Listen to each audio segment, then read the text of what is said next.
Naka Jingbna balai Ngut ki brio ki batray hakaway ka par Dewïong hakas nong Thang Sky East Giant Hills District kila do ay yala ka Jingim hadin bakatay ka party Dewïong kala kanlam Halor jongki uba prestun tensong usimbut menteri rangba ka jala ubari pej ya katanat kampo yeng hakano pais ngi jong ka pratrik uno pra arja arpusan ulaong baka Sorkar jala kalapan Kaiphod Halor kani nakibor Pynïaid District.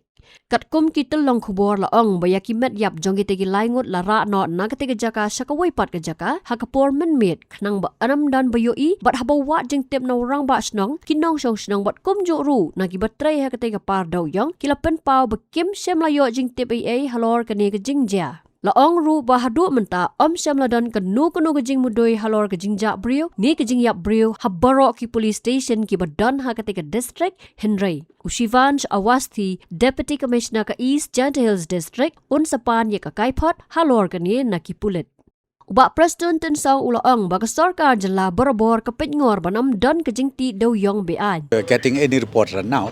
In fact, I've already directed our district administration to find out whether it's true or not. But till now, we are yet to get any clue on that.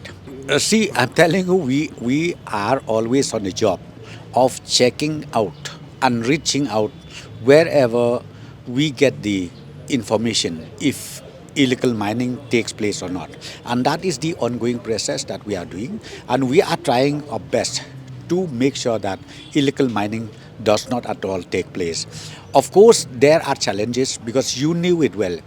The places where we have to go, you can't even, there is no approach. You have to go walking. It takes you not less than 5 hours, 6 hours, deep down to the gorge. So therefore, the challenges are there, no doubt of it, but still, we are trying our best.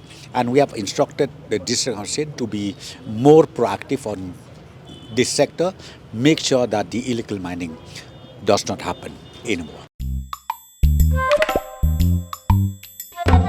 Habatin, pej bahagi kishab, kashab plus F. Ka plus F? Hakabam bangibam dunaki eki batay kamet. Namar kata habathiru atau kau kamlu ka umpnyang kadut pej ya kashab plus F haka jingsom. Yaki nutrient kumki vitamin bat ka ayan la icon diat bat ka bathau bha kam khta ka dur jingki mar bam ka jing mat lani ka rukom shed yaki balehi bana kita ka don ka we ka jing mentoy ba kongsan ka kot ka khia ka nutrition ba kham bha ka jing im ba kham bha pendon kam daki mar bam modon ka sharp plus F menta kasni Lawan Ra Shafi Lingba ko office jong Commissionerate of Food Safety Meghalaya